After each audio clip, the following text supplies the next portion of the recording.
بسم اللہ الرحمن الرحیم۔ السلام علیکم ورحمۃ اللہ وبرکاتہ۔ دوستو، آج ہم اسلامی تاریخ کے ایک ایسے عظیم اور دردناک واقعے کا ذکر کرنے جا رہے ہیں جس نے حق اور باطل کے درمیان فرق کو ہمیشہ کے لیے واضح کر دیا۔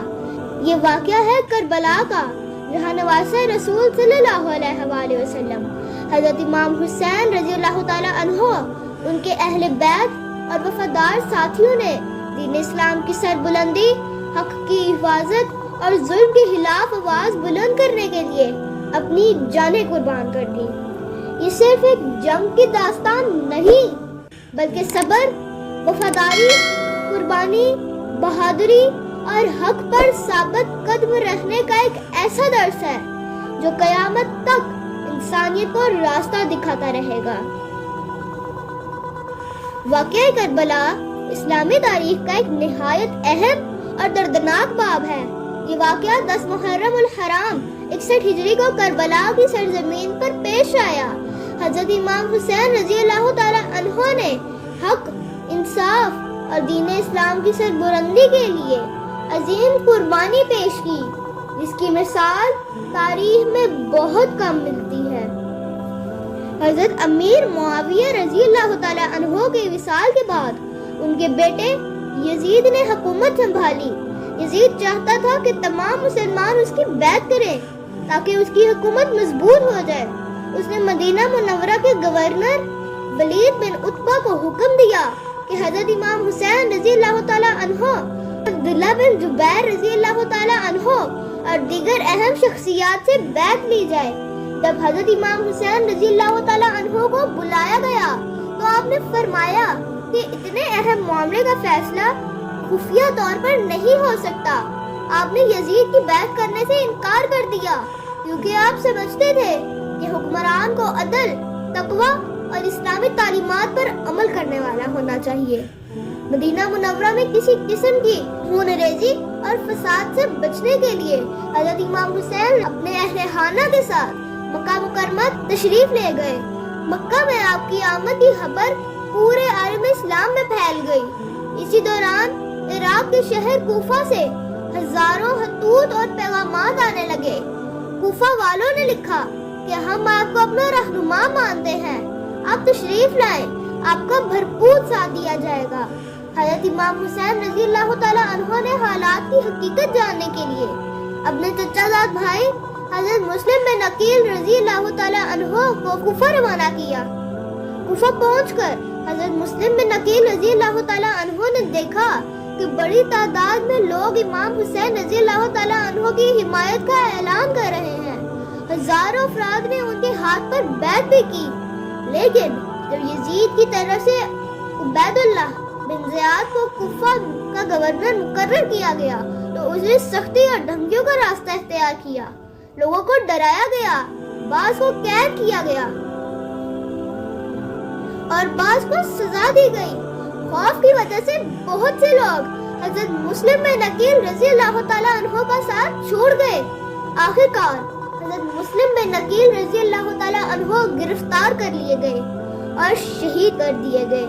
ان کی شہادت کی خبر ابھی حضرت امام حسین رضی اللہ تعالیٰ عنہ تک پوری طرح نہیں پہنچی تھی اور آپ کوفہ کی جانب سفر جاری رکھے ہوئے تھے۔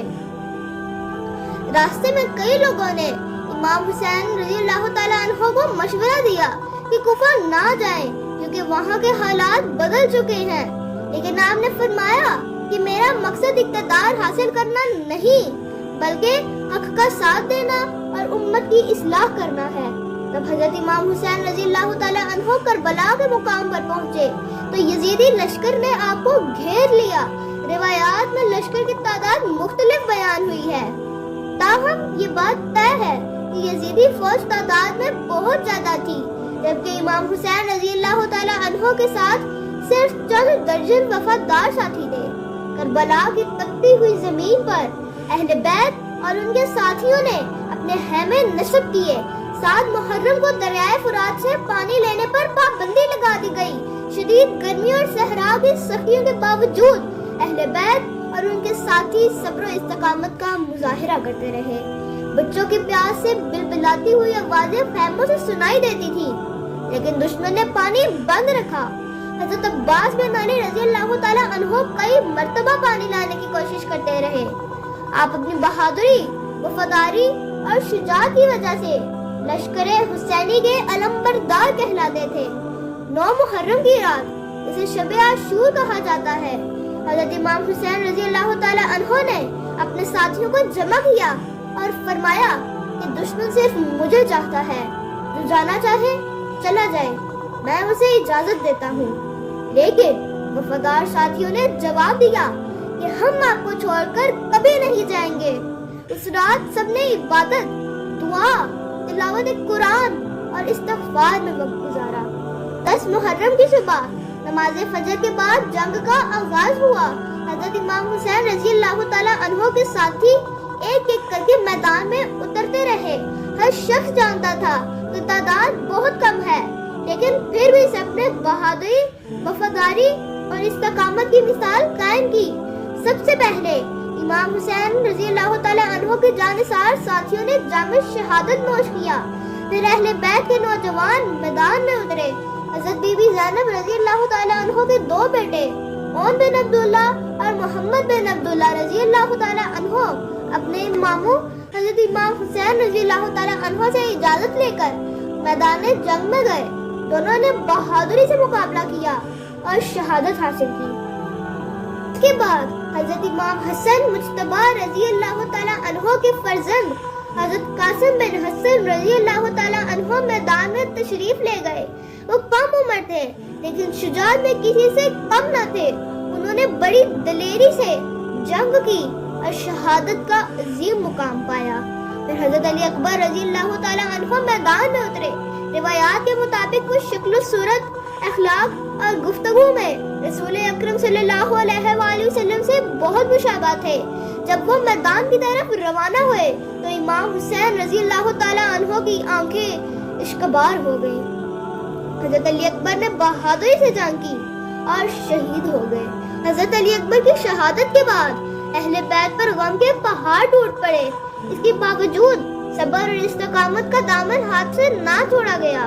اس کے بعد حضرت عباس بن علی رضی اللہ تعالیٰ عنہ بچوں کے لیے پانی لانے نکلے۔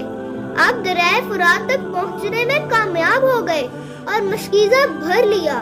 واپسی پر دشمن نے ہر طرف سے حملہ کر دیا۔ روایات کے مطابق آپ شدید زخمی ہوئے اور شہادت پا گئے۔ حضرت عباس کی شہادت اہل بیت کے لیے بہت بڑا صدمہ تھی۔ خیموں میں ننھے بچوں کی پیاس بڑھتی جا رہی تھی۔ روایات کے مطابق حضرت امام حسین رضی اللہ تعالیٰ عنہ اپنے شیر خوار بیٹے حضرت علی اصغر رضی اللہ تعالیٰ عنہ کو لے کر آئے اور پانی کی درخواست کی، لیکن انہیں بھی شہید کر دیا گیا۔ یہ منظر کربلا کے سب سے دردناک واقعات میں شمار کیا جاتا ہے۔ حضرت جعفر بن علی، حضرت عثمان بن علی، حضرت عبداللہ بن علی، حضرت ابو بکر بن علی اور اہل بیت کے دیگر افراد بھی یک ایک بعد دیگر شہید ہوتے گئے، اور شہادت کے ساتھ کربلا کی سرزمین قربانی اور وفاداری کی نئی داستان قائم کرتی گئی۔ آخر کار وہ وقت آیا جب حضرت امام حسین رضی اللہ تعالیٰ عنہ تنہا رہ گئے۔ آپ کے تمام ساتھی، بھائی، بھتیجے، بیٹے اور عزیز جام شہادت نوش کر چکے تھے۔ اس کے باوجود آپ نے صبر کیا، ہمت اور استقامت کا دامن نہ چھوڑا۔ حضرت امام حسین رضی اللہ تعالیٰ عنہ نے آخری لمحے تک حق اور سچائی کا پرچم بلند رکھا۔ پھر آپ بھی شہادت کے عظیم مرتبے پر فائز ہو گئے۔ آپ کی شہادت نے ظلم کے خلاف ڈٹ جانے، حق پر قائم رہنے اور دین کی خاطر ہر قربانی دینے کا درس دیا۔ جنگ کے بعد اہل بیت کی خواتین اور بچوں کو قیدی بنا لیا گیا۔ حضرت زینب بنت علی رضی اللہ تعالیٰ عنہ نے بے مثال صبر اور بہادری کا مظاہرہ کیا۔ آپ نے کوفہ اور شام میں خطبات دے کر دنیا کو بتایا کہ کربلا میں کیا ہوا اور حضرت امام حسین رضی اللہ تعالیٰ عنہ کس مقصد کے لیے شہید ہوئے۔ واقعہ کربلا صرف ایک جنگ نہیں، بلکہ حق اور باطل کے درمیان فرق کو واضح کرنے والا عظیم واقعہ ہے۔ حضرت امام حسین رضی اللہ تعالیٰ عنہ اور ان کے ساتھیوں نے ہمیں یہ سبق دیا کہ سچائی، انصاف انصاف اور دین کی حفاظت کے لیے بڑی سے بڑی قربانی بھی دی جا سکتی ہے۔ اسی لیے آج بھی دنیا بھر کے مسلمان حضرت امام حسین رضی اللہ تعالی عنہ اور شہدائے کربلا کو محبت، احترام اور عقیدت کے ساتھ یاد کرتے ہیں۔ دوستو، کربلا کی سرزمین پر حضرت امام حسین رضی اللہ تعالی عنہ اور ان کے جانثار ساتھیوں نے یہ ثابت کر دیا کہ حق کی خاطر قربانی دینا ہی اصل کامیابی ہے۔ اگرچہ میدان کربلا میں تعداد کے اعتبار سے یزیدی لشکر بہت زیادہ تھا، لیکن تاریخ اور عظمت حضرت امام حسین رضی اللہ تعالی عنہ اور ان کے وفادار ساتھیوں کے حصے میں لکھی ہے۔ کربلا نے ہمیں سکھایا کہ ظلم کے سامنے سر جھکانا نہیں چاہیے، سچائی اور انصاف کا ساتھ دینا چاہیے اور دین اسلام کی حفاظت کے لیے ہر قربانی دینے کے لیے تیار رہنا چاہیے۔ آج بھی جب محرم الحرام آتا ہے تو دنیا بھر کے مسلمان حضرت امام حسین رضی اللہ تعالی عنہ، حضرت عباس، حضرت علی اکبر، حضرت قاسم، حضرت علی اصغر، اونو محمد اور دیگر شہدائے کربلا کی عظیم قربانیوں کو محبت اور احترام کے ساتھ یاد کرتے ہیں۔ اللہ تعالی ہمیں اہل بیت سے محبت کرنے، ان کی سیرت سے سبق حاصل کرنے اور حق و سچائی کے راستے پر چلنے کی توفیق عطا فرمائے، آمین یا رب العالمین۔